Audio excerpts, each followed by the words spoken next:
Olá, querido irmão, a graça e a paz do Senhor Jesus seja contigo. Hoje estou de volta com você na nossa mentoria de aceleração ministerial. Seja muito bem-vindo. Aleluia. Manda uma mensagem aí para um pastor que está conectado ou que deveria estar conectado conosco, que às vezes não está. Vamos ver se a gente melhora a nossa audiência. Você tem mais irmãos conectados ao vivo hoje. Amém? E eu vou continuar o que eu estava falando antes de eu entrar de férias. Eu tive de férias por 10 dias, fiquei distante, sem conexão, sem nada, mas estamos de volta para a glória do Senhor. E nessa semana nós começamos as nossas capacitações. Amanhã e quarta-feira vamos ter a capacitação aqui em Goiânia, para todos os pastores, obviamente, aqui da região Centro-Sul, que seria mais Goiás, Mato Grosso do Sul, Tocantins, Brasília, mas, obviamente, também é próximo daqueles que estão no Triângulo Mineiro, oeste da Bahia, né? E até mesmo aqueles que estão ali mais no sul do Pará. Se quiserem estar conosco também, são muito bem-vindos. Mas, na verdade, você é livre para participar da capacitação que você quiser. Nós estimulamos que você, que é do Norte e do Nordeste, participe nas capacitações da sua região, porque nós não temos tantas igrejas aí e a sua presença, então, torna-se muito importante. Amém? Quinta e sexta, vamos estar em São Paulo para a capacitação ali. São Paulo, focado, obviamente, em São Paulo, Rio, Minas Gerais e Espírito Santo. E no mês que vem, teremos as demais. Então, teremos duas essa semana. Pastor, a capacitação, nós vamos estar tratando do mesmo que estamos falando aqui na mentoria? Não, não vai ser na capacitação. Eu quero compartilhar um pouco com você a respeito do ministério prático, de coisas práticas da vida ministerial. Não vai ser, dessa vez, não vai ser tão inspirativa, mas vai ser muito instrutiva. No entanto, preste atenção no que eu vou dizer. Às 13 horas, eu vou parar a capacitação e vou transmitir a nossa aula aqui. Entendeu? Então, a capacitação vai acontecer normalmente, vamos começar ali, se não me engano, nós começamos às 9 e vamos vindo. Quando chegar 13 horas, eu paro e vou transmitir, lá da reunião. Então, se você vem para a capacitação, o almoço vai ser depois da nossa aula. Entendeu? Nós vamos continuar normalmente, todos os dias da semana, mesmo estando no meio de uma capacitação. Essa mentoria, portanto, para nós é uma prioridade. Tenho orado por você para que o Espírito de Deus mova na sua vida e no seu ministério. Nós temos um chamado da parte de Deus, existe um propósito divino nas nossas vidas, no nosso ministério. Minha oração é que você possa cumprir aquilo para o que você foi chamado e faça isso com fruto, com excelência, amém? Com graça na presença de Deus. E eu estava compartilhando com você, quando nós entramos de férias, a respeito da unção, da importância da unção no ministério. E você sabe, uma situação que acontece conosco frequentemente é aquele irmão que chega para mim e diz: pastor, eu vejo que existe uma unção sobre você para pastorear uma mega igreja. E essa pessoa normalmente diz: pastor, eu quero receber essa oração, essa unção, então impõe a mão sobre mim aqui para eu receber essa unção também. Eu te falei nas nossas últimas aulas, eu creio, claro que eu creio, em imposição de mãos, em transferência de unção. Mas eu não creio que seja assim tão simples como é na mente de algumas pessoas. Impor as mãos é sim importante, tem o seu lugar, mas é preciso algo mais. Então, existem alguns princípios espirituais muito práticos que nos permitem participar da unção de alguém, receber a unção que está sobre um determinado líder. Então, você certamente pode, e eu creio que muitos já estão participando da mesma unção que está sobre a minha vida, a unção para ser pastor de uma grande igreja. Você pode ser um pastor de uma grande igreja. E eu quero muito, tenho orado por isso, para que você receba do mesmo Espírito, da mesma unção que está sobre a minha vida. Mas existem algumas condições para que isso aconteça. Então, hoje, eu quero compartilhar com você sobre unção ministerial, ok? Unção ministerial. E eu quero te falar alguns princípios. Se eu não conseguir falar tudo hoje, eu vou tentar falar tudo hoje, a gente continua amanhã, amém? Então, nós temos 274 pastores conectados. É muito pouco, nós somos 1.060. Então, eu queria que você me ajudasse. Manda uma mensagem aí para o pastor que você conhece e que deveria estar conectado aqui, por alguma razão não está. Antes de eu entrar de férias, normalmente a participação era em torno de 500 irmãos. 500, já chegou até mais do que isso. Mas hoje está muito pouco e é muito importante. Para eu ficar motivado de ministrar ao vivo, é preciso ter irmãos ao vivo também junto comigo. Então, me ajuda a ter mais irmãos envolvidos nesse momento. Amém? Então, primeira coisa, se você quer participar da unção, você tem que ser um vaso apropriado. Amém? Eu coloquei aqui um PowerPoint para você. Tem que ser um vaso apropriado. O que significa isso? Primeira coisa que você tem que entender é que a unção, ela é como, na verdade, é mesmo o óleo, o azeite, e precisa de ter um recipiente apropriado. Então, unções específicas estão associadas com certos tipos de pessoas.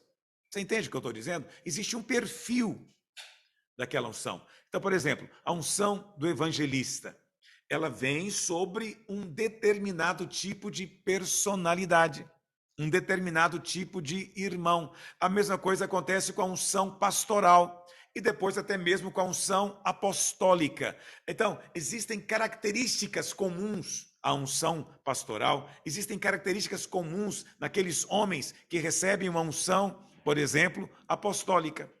Então, a palavra de Deus diz, lá em 2 Timóteo 2,20, que numa grande casa, né? Olha o que Paulo diz, numa grande casa não há somente utensílios de ouro e de prata, há também de madeira e de barro. Alguns para honra, outros para desonra. Ok? Alguns são usados para certas finalidades, outros para outra finalidade. Entendeu? Então, antes de você buscar uma determinada unção ministerial, aprenda a se perceber, né? Pare um pouco e se avalie. Você é um vaso apropriado para aquela unção? Então, vou te dar um exemplo na palavra de Deus, que é o exemplo do profeta Elias. Então, quando a gente estuda a vida do profeta Elias, a gente vê que ele tinha uma unção profética. E porque ele tinha aquela unção, ele podia fazer determinadas coisas, como, por exemplo, repreender reis, como ele fez com Acabe, lutar contra líderes religiosos, como ele fez lá no Monte Carmelo, né, desafiar o povo ao arrependimento. E a Bíblia fala que o ministério dele terminou por causa de uma mulher, Jezabel, que ameaçou matá-lo e forçou ele a fugir lá para Horebe. E é interessante, essa é a fisionomia de Elias. Agora, a palavra de Deus diz que João Batista operou na mesma unção profética de Elias, a mesma unção. Não é? Jesus chegou mesmo a dizer que João Batista era, sim, Elias. Então, por quê? Ele tinha a mesma unção. Do mesmo jeito que Elias, João Batista também repreendeu reis, confrontou líderes religiosos, exortou o povo ao arrependimento, como está lá em Lucas capítulo 3, né? E, por incrível que pareça, o ministério de João Batista também foi terminado por uma mulher. Lembra da esposa de Herodes, Herodias? Salomé, na verdade, né? Elas pediram, Herodias e Salomé pediram a cabeça de João Batista. Você vê, ele tinha a mesma unção e por isso também tinha as mesmas características. Eles se vestiam do mesmo jeito, viviam da mesma maneira. Por quê? Porque a unção que estava sobre Elias era a mesma operando na vida de João Batista. João Batista era um vaso apropriado para receber aquela unção. Então, tanto João quanto Elias viviam no deserto. Os dois se alimentavam, né, de forma incomum, como você vê na palavra de Deus, e os dois se vestiam de pelos de camelo. Então, se você quer a unção, você tem que ser o recipiente apropriado para aquela unção. Está me entendendo o que eu estou dizendo? O Senhor vai moldar você num vaso apropriado para fluir naquela unção específica. Então, se Deus deseja que você seja um grande pastor, né? Ele vai trabalhar na sua vida. E você também tem que cooperar com o Espírito Santo. Para quê? Para você, por exemplo, ter um nível educacional melhor, um nível de conhecimento melhor. Tem alguns pastores que eles não estudam, não são devidamente educados, não estudam a Escritura e acreditam que isso não vai ser impedimento. Vai ser. Você tem que ser um vaso apropriado para ter uma unção de um pastor de uma igreja grande. Entendeu? Por quê? Presta atenção. A lógica é muito simples. Se você quer ser pastor de uma grande igreja, isso significa que você vai ter muitas ovelhas. E se você tem muitas ovelhas, você vai ter uma porção delas que são ovelhas estudadas. Agora, como é que você vai se relacionar com essas ovelhas? Se você mesmo nem consegue ler um livro. Entendeu? Então, Deus poderá trabalhar em sua forma de falar, sabe, até na sua postura, na sua etiqueta, entende? Na maneira de se comportar publicamente. Está entendendo o que eu estou dizendo? Um pastor de uma grande igreja, ele é como um diplomata. Ele vai receber pessoas de todos os níveis.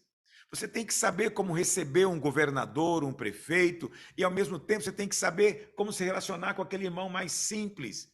Entende? Mas você tem que transitar bem nas duas coisas. Não adianta você falar, não, eu sou simples, eu só relaciono com gente simples. Então você não é o recipiente para ser pastor de uma grande igreja. Você não é recipiente para a unção de grandes igrejas. Entendeu o que eu estou dizendo? É preciso ser o recipiente apropriado. Então, você precisa estudar. Se você quer ser um pastor de uma grande igreja, você tem que saber escrever o mínimo. Você vai precisar disso. E quando eu falo mínimo, é escrever de maneira clara, de maneira correta, respeitando concordâncias e assim por diante. O Senhor vai te levar a isso. Como é que Ele te leva a isso? Ele vai permitir você passar vexame, passar vergonha, entendeu? E você vai ficar pensando, poxa vida, como é que eu faço agora? Quer dizer, essa situação é para moldar você, é para despertar você para a importância de ter uma postura apropriada. Um vaso que pode ser usado especificamente para essa unção ministerial. Você pode, por exemplo, ter uma unção, a unção que você admira, uma unção profética, mas você diz que gostaria, né, de ter uma unção profética, mas você não aprecia investir tempo em oração. Você não consegue ficar muito tempo na presença de Deus a sós com Ele. E aí, como é que você quer ter uma unção profética? Você não é o vaso apropriado. Então, para ser um vaso apropriado, o Espírito Santo vai ter que transformar áreas da sua personalidade. Para quê? Para que você possa conter aquela unção profética que você disse que gostaria de ter. Está entendendo o que eu estou dizendo? Então, é preciso começar a ter uma postura apropriada. Entende? Às vezes, eu fico vendo, né, pastores jovenzinhos, né, que eles querem se vestir de maneira jovem, né, com o jeans rasgado, com, né, o tênis surrado. Mas se você quer ser um pastor de uma grande igreja, você tem que se vestir de tal maneira que você seja aceito em todos os ambientes, de maneira apropriada para receber qualquer tipo de pessoa. Você representa um grupo. Você entende? Quando eu saio, quando eu me envolvo em alguma coisa, eu tenho que estar ciente que eu estou representando os irmãos da videira de Goiânia. Entende? Eu estou representando. Eles me escolheram para isso também. E eu preciso fazer isso com dignidade, entende? Com nobreza. Então, isso envolve o quê? Isso envolve ter roupa apropriada. Olha que eu já estou entrando na questão do ministério prático, eu vou compartilhar com vocês. Mas olha, envolve saber se vestir apropriadamente, envolve saber conversar, entende? Usar as palavras apropriadas, saber como se comportar nos ambientes. Você não nasceu sabendo. Mas a prova que você tem a unção, ou quer a unção, é o desejo de aprender. É a busca para aprender. Está me entendendo? Você sabe, eu tenho tido o privilégio de conhecer dezenas de pastores de grandes igrejas, mega igrejas, de todo mundo. O Senhor me deu a graça de conhecer. E você sabe, eu fico observando todos eles. Eles têm algo em comum, entendeu? Eles têm características comuns. Então, se você quer ser pastor de uma grande igreja, você tem que ser alguém como eles. Não se coloca Coca-Cola num tanque de combustível. Cada recipiente recebe o fluido certo para enchê-lo. Está me entendendo? Você é o recipiente certo para essa unção que você está buscando? Aleluia. Que o Senhor nos abra o entendimento hoje. Que o Senhor nos dê a compreensão hoje. Eu não quero que você desista de ser um pastor de uma igreja grande. Eu quero que você entenda que é preciso ser o recipiente apropriado. Tem que ter o perfil apropriado. A unção produz isso. Se não está produzindo em você, então você tem que buscar a unção. Segunda coisa, segundo princípio, o princípio da servitude. Em toda a palavra de Deus, a gente vê que aqueles que receberam uma unção eram servos. Josué era servo de Moisés. Eliseu era servo de Elias. Lá em Josué, capítulo 1, verso 1, diz: sucedeu depois da morte de Moisés, servo do Senhor, que este falou a Josué, filho de Num, servidor de Moisés. Você vê que tem dois, a palavra servo aparece duas vezes aqui. Na primeira vez fala de Moisés, era servo do Senhor. Na segunda vez fala de Josué, que é chamado servo de Moisés. Entende? Isso mostra humildade, mas também mostra que o serviço ao Senhor, ele é geracional. Ele passa de um servo para outro servo. Entendeu? Lá em 2 Reis 3, verso 11, fala de Eliseu. Perguntou, porém, Josafá: não há aqui algum profeta do Senhor para que consultemos o Senhor por ele? Respondeu um dos servos do rei de Israel: aqui está Eliseu, filho de Safate. Ele deitava água sobre as mãos de Elias. Essa é uma expressão idiomática. Né? Deitar água sobre as mãos significa o seguinte: naquela época não existia torneira. Então Elias levantava-se de manhã, precisava de escovar o dente, lavar o rosto, precisava de alguém para jogar água na mão. E ele com a mão iria então higienizar-se. Ok? Então, quem é que fazia isso? O servo. Quem era o servo? Eliseu. Eliseu depois recebeu a unção de Elias. A mesma unção que estava sobre Elias veio sobre Eliseu. Mas Eliseu, ele entendeu esse princípio da servitude. Você tem que servir a unção que você deseja ter. Os discípulos de Jesus também eram servos.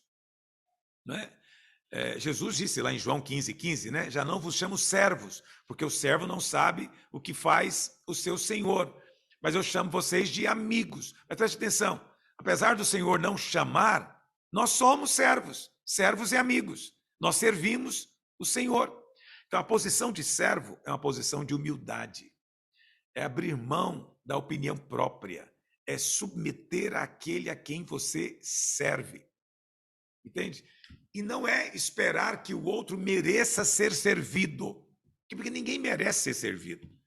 Tem muita gente que fala: eu vou servir quem? Quem é humilde o suficiente para eu servi-lo? Então, essa não é a pergunta apropriada. A pergunta apropriada é: eu sou humilde o suficiente para servir alguém que não é humilde? Entendeu? Você precisa se posicionar para receber instruções da parte de Deus. E a maneira do Senhor fazer isso é nos levando a servir.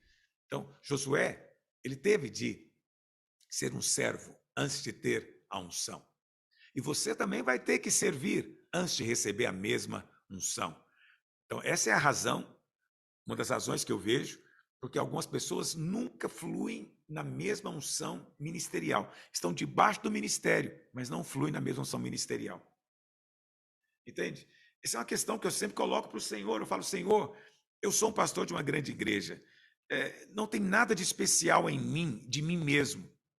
Muita gente é natural com as coisas de Deus e fica pensando: o pastor Aloísio, ele tem dinheiro, por isso a igreja cresceu. Ou ele é muito inteligente, por isso a igreja cresceu. Eles vão arrumando 1000 razões naturais. Ok? Mas a verdadeira razão é a unção. É a unção. Homens inteligentes não são capazes de ganhar almas. Dinheiro não é capaz de converter ninguém. A unção é que faz tudo isso. Mas a grande questão é: por que nem todos que andam comigo compartilham da mesma unção? Entende? Eu vou te dizer por quê. Primeira razão, eu já te falei: não são um vaso apropriado. Entende? Eu às vezes fico vendo irmãos, né, irmãos nem são jovenzinhos mais, já está na casa dos 40 anos, mas quer se vestir como adolescente. Não vai ser pastor de uma grande igreja, infelizmente. Por quê? Porque ele não é o vaso apropriado. Né? Irmãos que depois de anos de ministério não conseguem ler nem a Bíblia, não conseguem ler um bom livro, não se preocupam com as palavras, não se preocupam em falar corretamente, não se preocupam em ter, como eu vou dizer, etiqueta, não é uma boa palavra, seria uma educação formal, saber transitar nos ambientes. Não adianta, ele não é o vaso apropriado. Mas a segunda razão que eu vejo é que não há muitos dispostos a servirem. Tem muitos procurando o seu próprio interesse. Eles querem saber o que eu vou dar para eles. Entende? Como é que eu vou supri-los? Como é que eu vou abençoá-los? Como é que eu vou... Entendeu? Mas eles não querem saber do inverso. Como é que eles podem servir? Infelizmente, apesar de não serem de si mesmo grande coisa, muitos pensam de si como se fossem grandes homens. Grandes homens não se tornam servos de ninguém. É assim que eles pensam. Infelizmente, entre nós, ainda há muita valorização da posição. Nós falamos contra o clericalismo, mas tem gente que ainda valoriza muito a posição. Querem ser reconhecidos constantemente. Não é? Eu penso que essa é uma das razões por que o Senhor levanta jovens na sua obra. Por que ele levanta jovens? Porque para o jovem é muito mais fácil se colocar como servo. Quando eu vejo irmãos na casa dos 40, até 50, me procurando, querendo ser obreiro, querendo ser pastor, eu vou ser franco com você, eu fico um pouco reticente, porque homens dessa idade não têm muita facilidade de servir, entende? Jovens têm essa facilidade. Eu vou dizer para você, durante todos os meus anos, né, de mocidade, naquela época a gente chamava na igreja mocidade, né? E eu servi os meus líderes. Servi em tudo. Eu nem te conto tudo, que eu não quero, né, parecer algo diferente para você. Mas eu servi em tudo que eles pediram e precisaram. Olha, eu não sei mencionar para você uma área na igreja que eu não tenha cooperado ativamente na época que eu era jovem. Eu vou te dizer uma coisa, eu falo isso na presença de Deus, aqui é uma reunião fechada, eu posso dizer para você, o que eu fazia na igreja, que eu me converti, que eu me tornei pastor, precisa hoje de 6 pastores aqui para fazer. Eu fazia sozinho. Por quê? A minha disposição era de servir. E eu fico surpreso quando eu encontro jovens que estão no começo e já querem reconhecimento. E alguns querem reconhecimento só porque formou no seminário. Aí ele chega e me mostra o diploma, querendo reconhecimento.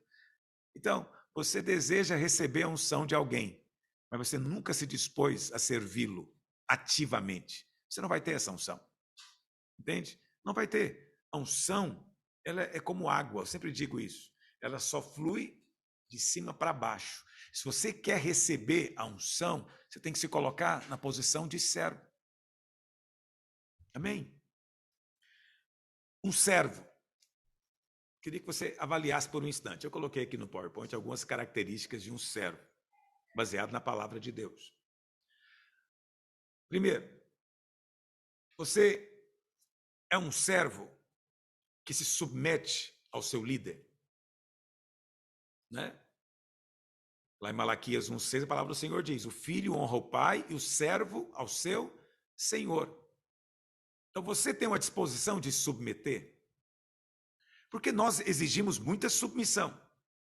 Mas você tem disposição de submeter? Submeter ao supervisor, submeter ao conselho, submeter-se. Ou para você tudo é motivo de questionamento, de controvérsia.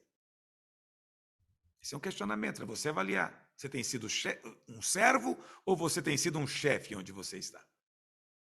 Segundo, um servo, ele espera a direção do seu mestre. Lá em Mateus 8:9, o centurião disse para Jesus: pois também eu sou homem sujeito à autoridade. Tenho soldados às minhas ordens, e digo a este, vai, e ele vai, e a outro, vem, e ele vem. E ao meu servo, faze isto, e ele faz. Por quê? Porque o servo não se vê igual ao seu mestre. Entende? Então, ele não trata, como é que eu vou dizer?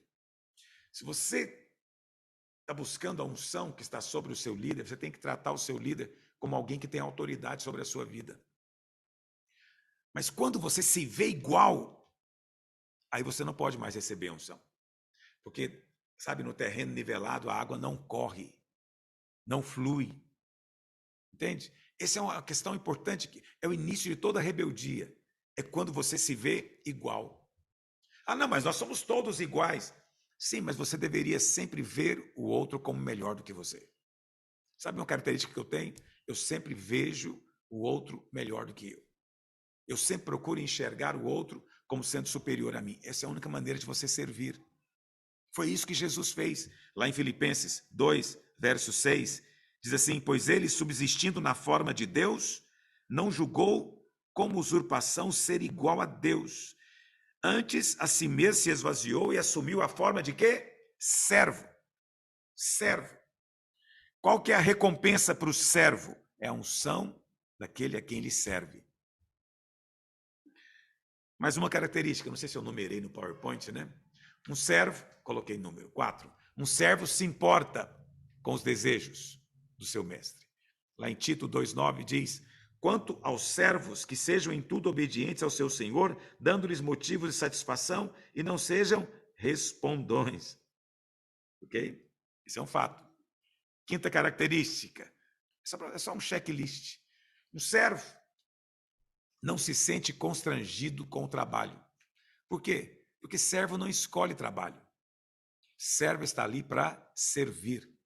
Ah, se as pessoas soubessem a recompensa e a glória que há na servitude. Que o próprio Filho de Deus veio para servir e não para ser servido. Se soubesse a glória que há nisso, você iria avançar muito mais. Você iria avançar muito mais. Filipenses, no verso 8, nós lemos o 6 e o 7. Vamos ler o 8. E reconhecido em figura humana, a si mesmo se humilhou, tornando-se obediente até a morte, e morte de cruz. Ou seja, ele fez o trabalho que era para fazer, não escolheu. O pai disse, ele falou: Senhor, passa de mim este cálice, se for possível. O pai disse: não é possível, não tem outro meio do homem se salvar, o único meio é esse. Então ele fez o trabalho. Mas uma característica, um servo faz mesmo o trabalho mais humilde. Como no caso dos discípulos aqui, servir comida. Então, os apóstolos andavam com o Senhor. Os apóstolos aprenderam com o Senhor. Mas eles também tiveram que servir o Senhor. Entendeu? Você vê isso na multiplicação dos pães. Lá em João 6:12. Foram os discípulos que distribuíram, né, o pão com o peixe. Depois foram eles que foram e pegaram o que sobrou. Então, os discípulos fizeram todo o serviço. Então, se há um serviço hoje, é necessário levantar servos que façam. Né?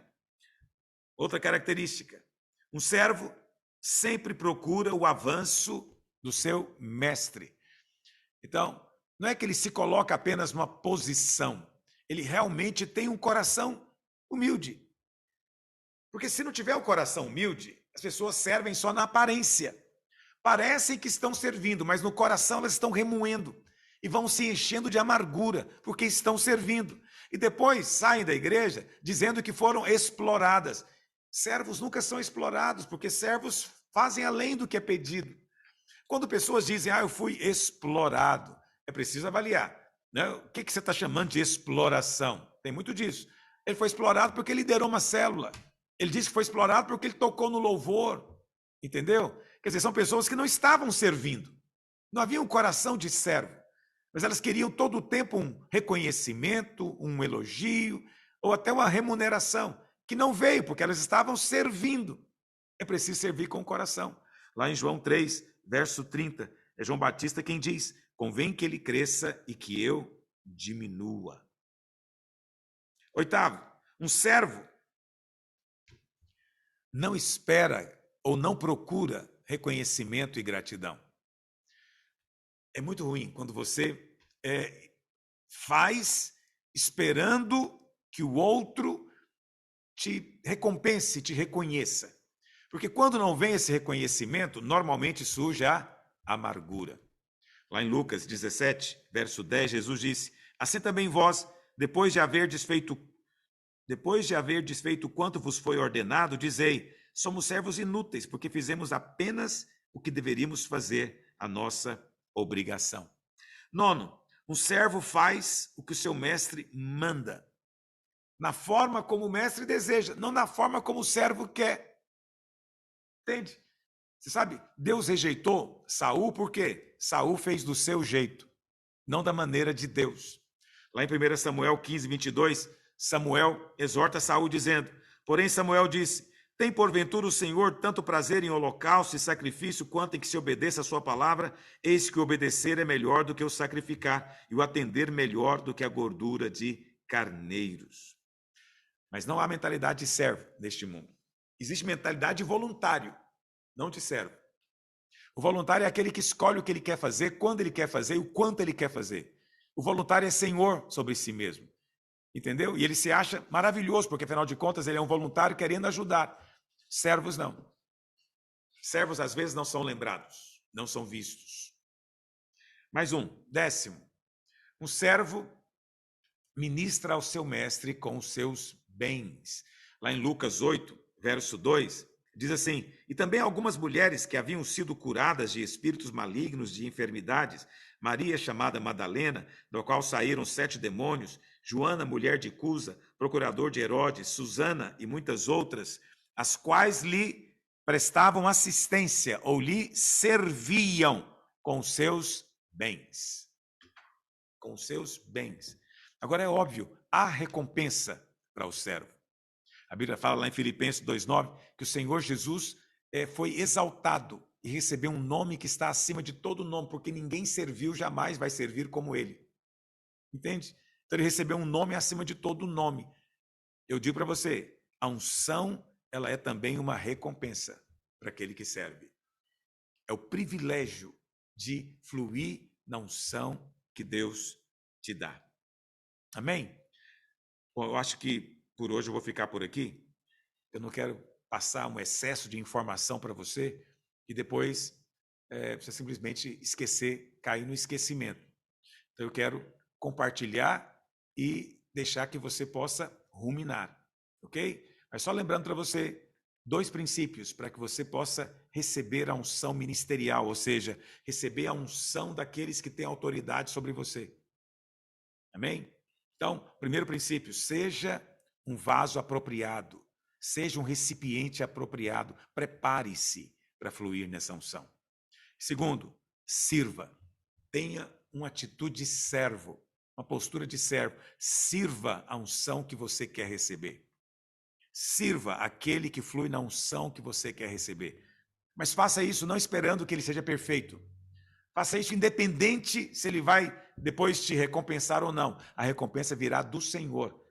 Porque a unção não é de ninguém, a unção é do Senhor. Nenhum homem é dono da própria unção.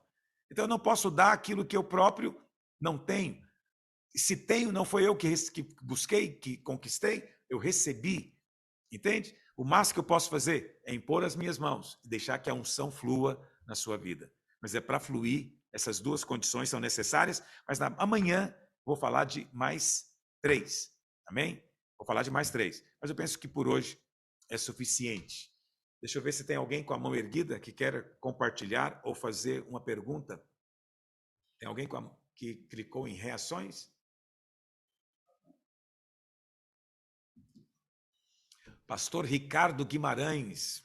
Olá, querido irmão, como vai? Tudo bem? Tudo bem, pastor? Estávamos com saudade, seja bem-vindo. Obrigado. Uma alegria tê-lo aqui de volta. Pastor, o senhor mencionou aí no início que, convivendo com pastores de grandes igrejas, o senhor percebe que esses pastores têm algumas coisas em comum. O senhor pode citar algumas delas para nós? Ai, ai, ai. Você me pegou agora aqui desprevenido, mas assim, de bate pronto assim que eu percebo, que é perceptível, todos eles têm uma postura, como é que eu vou te dizer, de nobreza, sabe aquela postura de dignidade. São pessoas que têm uma postura de segurança, eles são seguros de si, eles sabem a identidade, eles sabem a posição que ocupam no Senhor, não é? E eles andam assim, você percebe até na maneira dele te cumprimentar, é uma liderança, né? Uma outra coisa que eu percebo muito são irmãos que todo o tempo têm algo para te dar, para compartilhar. Então você vai numa reunião, né? Eu estou falando aqui especificamente da reunião da Global Kingdom, eu vou participar agora no mês de julho. Ela acontece uma vez por ano, nós ficamos sem ter na pandemia, mas vai acontecer agora lá na Itália. E nós vamos ter lá, se não me engano, mais de 150 pastores, mas todos de grandes igrejas, de todo lugar do mundo. Mas é interessante, você vê um africano chegando, ele tem a roupa peculiar dele, você vê um indiano chegando, ele também se veste como indiano, aí você vê outros, né, cada um, mas não é a coisa exterior que os define, mas é a sua presença, é a sua nobreza, não é? Essa é uma coisa. Segundo, eu vejo que eles sempre têm uma palavra para compartilhar, sempre tem algo da parte de Deus para dizer. Isso é uma coisa poderosa. Terceira coisa, todos eles têm uma capacidade retórica, de fluência, de falar em público muito forte. Eu diria até que todos eles são grandes comunicadores. Talvez porque todos eles têm algum programa de rádio ou até de televisão, eles tiveram que desenvolver isso. E também porque todo domingo, para esses pastores, o culto da igreja é uma conferência. É uma conferência. Então, veja, um pastor que prega todo domingo para 8.000 pessoas em cada culto, né? Tem pastores lá que tem 3, 4 cultos no domingo, com 6, 7.000 pessoas. É uma grande conferência. Então, ele precisa de se comunicar bem, falar bem, né? Isso é outra coisa que eu percebo muito nítido neles. Uma outra característica, pastores de grandes igrejas são generosos. Você não vê uma postura avarenta neles, aquela postura mesquinha, de quando aparece uma dificuldade, todos eles imediatamente perguntam o que podemos fazer sobre isso. Isso é muito interessante. Então, quando teve aquela invasão, né, na Europa de imigrantes, nós tivemos uma reunião em Portugal e aí nos deram um relatório do que estava acontecendo na Europa. E a postura desses pastores é sempre essa: como podemos ajudar? Como podemos nos envolver nisso? Isso é precioso. Agora está acontecendo a mesma coisa, está tendo a guerra na Ucrânia, eu participo do grupo aqui, e o pastor Elias Dantas, que é o líder, esteve lá e fez um desafio, né, de pelo menos 2.000, a gente receber 2.000 pessoas. Aí você vê a postura dos pastores, não é aquela postura, está muito difícil no Brasil, está muito difícil na Europa. A postura de todos eles é, não, me fala, como podemos ajudar? Como podemos receber? Qual o procedimento? Qual o protocolo? Fala para a gente. Quer dizer, eles são pessoas de uma prontidão muito grande, né? Isso é uma coisa preciosa. Outra coisa que eu percebo nesses pastores é o tempo inteiro eles estão procurando formas do ministério avançar. Entende? É impressionante a liderança desses irmãos. Eles simplesmente o tempo inteiro estão pensando em formas criativas, em formas espirituais de como fazer a mensagem chegar mais longe. E todas as vezes que a gente vai numa reunião, você tem testemunhos de muitos deles falando de coisas que têm acontecido. Outra característica que eu vejo nesses irmãos, estão dispostos a aprender com quem quer que seja. Isso é uma coisa interessante. Agora mesmo, no mês que vem, eu vou receber aqui em Goiânia um grupo que está vindo da Malásia. Vou receber no mês de maio um grupo vindo da Indonésia. Eles querem vir aqui para ver o que nós fazemos com o trabalho de criança, porque o nosso trabalho de criança é muito grande. E eles não têm o menor problema de sair uma distância monstruosa para vir aqui ver e aprender. Isso também é uma coisa importantíssima. Às vezes a gente não vê isso em pastores pequenos. O pastor é pequeno, mas ele não tem disposição de sair para aprender, para ver o que Deus está fazendo com outros. Essa abertura para aprender é algo muito forte, né? Bom, tem uma característica que eu percebo em todos eles, mas aí eu não sei te dizer como é que isso acontece. Mas você sabe, você nunca vai ser um pastor de uma grande igreja com caráter falho. Por quê? Se o seu caráter não suporta a unção, o vaso vai se quebrar em algum momento. Você não vai encontrar. Você encontra pastores de igrejas grandes por um tempo, mas depois de sem caráter, mas depois de algum tempo eles não permanecem. Então, quando eu encontro pastores que estão lá há 30, 40 anos pastoreando, quer dizer, você tem um testemunho poderoso de uma vida íntegra, correta, uma vida santa. Isso é uma coisa tão, tão importante. Infelizmente, Deus, na história, teve muitos Josés, mas poucos chegaram ao trono do Egito. A maioria ficou na cama da mulher do Potifar. Entende? Meu Deus. Fizeram uma escolha muito ruim no meio do caminho. Isso é algo que impede o avanço da obra de Deus. Bom, Olha, poderia pastor, falar mais poderoso, coisas, mas hein? aí já seria outra pregação. É verdade, poderoso. Mas só aí o senhor já respondeu uma dezena de perguntas e questionamentos que muitas vezes, né, o pastor que está lutando lá com a igreja pequena, ele fica se perguntando, né, por que uma das mentorias dessa, um pastor perguntou para o senhor, né, por que Deus dá para uns e não dá para outros, né? E nessa relação que o senhor colocou aí, já respondeu muitas perguntas. Muito Eu obrigado. creio que Deus tem para todos, só que não existe unção sem prova. Nós chamamos de provação, nós separamos a provação do teste. Já reparou isso? A Bíblia não separa. Você sabe, a mesma palavra no grego, ela é usada para tentação e para provação. É a mesma palavra. Como é que você distingue as duas? Pelo contexto. É interessante isso. Porque tanto a tentação quanto, por exemplo, uma tribulação, que a gente chama de prova, elas têm a mesma palavra no grego. Tudo é prova. A tentação também é prova. Se você quer ser promovido, você tem que ser aprovado. Amém? É preciso ter essa oração constantemente. Ore ao Senhor. Não é? Ore ao Senhor. Deus ouve a nossa oração. Vou te dizer, eu estava viajando e é interessante. Eu tenho uma netinha, a segunda netinha, ela é muito impressionada que todo lugar que nós vamos tem alguém que nos conhece. E aí aconteceu a mesma coisa nessa viagem. E lá no aeroporto, encontrei alguém e a pessoa disse: "Ah, que bom, pastor, que você está aqui nesse avião. Então, essa é a prova que o avião não cai." E aí, já deve ter ouvido isso. Os irmãos gostam de fazer essa brincadeira. E aí eu fiquei ouvindo aquele negócio e eu falei: não vai cair mesmo. Mas sabe por que não vai cair? Isso eu comigo mesmo, né? Não vai cair não é porque eu sou especial, porque eu tenho algo, nada disso. Não vai cair porque Deus ouve a minha oração e eu já orei. Entende? Eu já orei. Eu preguei, brinquei com ela, falei: pode ficar tranquilo, não vai cair, porque nós já oramos sobre isso. Aí você fala: pastor, eu já orei. É porque muitos pastores não sabem o poder da oração, o grande privilégio que é você ter acesso ao Deus Todo-Poderoso. Você tem acesso a esse Deus e você pode pedir para Ele. Deus tem um nome a zelar. Deus ouve a oração. Entendeu? Deus ouve a oração. Aí você pode dormir tranquilo, porque Ele já ouviu sua oração. Então, você tem orado para ter um ministério grande? Porque se você tem orado, você vai ser testado. Responda no teste e você vai ser promovido. Aleluia. Amém, pastor. Muito obrigado, viu? Eu vejo que o senhor veio renovado e isso tá incendiando o meu coração aqui, viu? O negócio está muito Aleluia. vivo, muito Aleluia, vivo. querido Muito irmão. Te vejo obrigado. em São Paulo na quinta-feira, sem falta. Estaremos juntos. Ricardo, outro Ricardo? Qual Ricardo? É de Ipatinga. Olá, querido irmão, como vai? Tudo bem? Graças a Deus, pastor. Tudo bem? Rapaz. Pastor, que bom que o senhor voltou. Obrigado. Sobre o nosso jejum, que vai começar domingo, Sim. na segunda-feira no culto, vai funcionar igual da outra vez? Tipo assim, a gente faz um período de louvor, oração com a igreja, 19h30, e o senhor entra ao vivo? Sim. Como é que vai ser a dinâmica? Sim, vai ser desse jeito mesmo, né? O jejum a gente começa no domingo, mas na verdade a gente chama segunda-feira do primeiro dia, para que o último dia seja no domingo, para dar 21, né? É uma bobagem.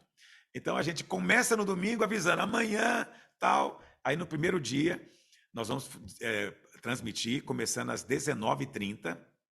E a minha ideia é ter um louvor e oração até às 20. Depois ter a palavra, 20 horas. E lá para 20h45, 20h40, a gente vai orar pelas pessoas, né? Ministrar o tema do dia, ok? Só que eu preciso advertir você de um ponto. Nesse jejum, por causa de algo que o Senhor falou comigo, uma das coisas importantíssimas para você experimentar a aceleração é o louvor e a adoração. Então, nesse jejum, possivelmente, em um dia ou outro, nós vamos inverter. Nós vamos ter a pregação primeiro e depois o louvor. Ok? Então, estou te avisando isso porque isso vai acontecer, mas eu não sei exatamente qual dia. Eu não estou aqui com o livro do jejum, eu não sei te dizer. Mas eu penso que é lá pela segunda semana, lá pelo 8º, 9º dia, A gente vai ter uns 3 ou 4 dias assim.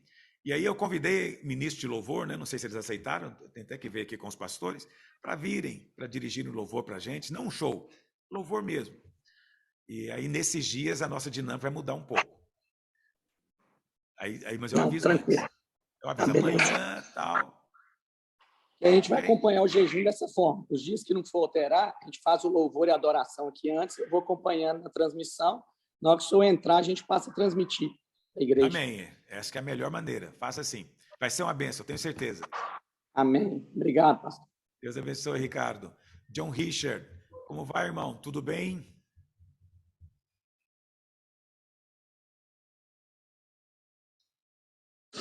Aleluia. Tudo bem contigo? Tudo bem, graças a só dá Ricardo hoje aqui nas perguntas, né? Ricardo Guimarães, Aleluia. Ricardo de Patinga e Richard.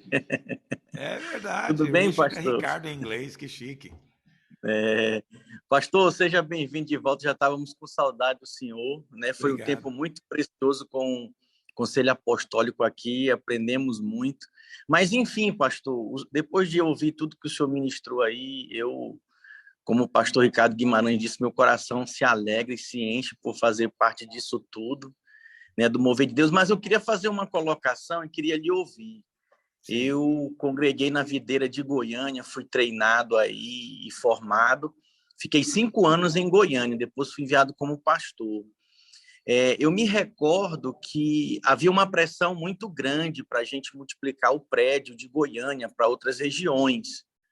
E eu fiz parte da multiplicação para o prédio da Praça da Bíblia, né? Eu fui junto com a equipe do pastor Rigonato.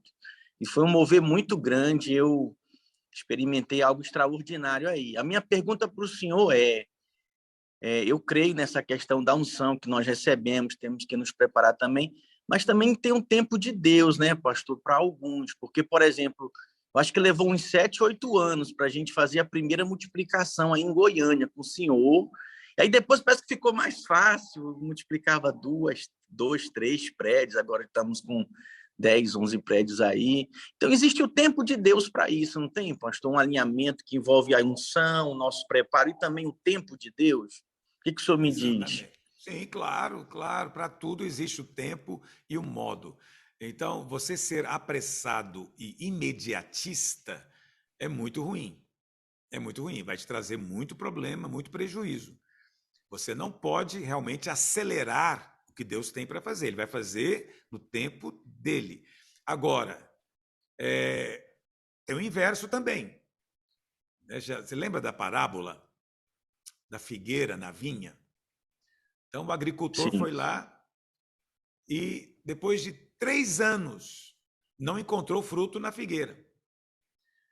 Aí, o lavrador volta para o dono e fala, olha, não tem. Aí o dono fala, então vamos arrancar. Porque depois de 3 anos, já deu tempo de ter fruto. Aí o lavrador fala, vamos dar mais 1 ano de prazo para ver se nesse 1 ano acontece.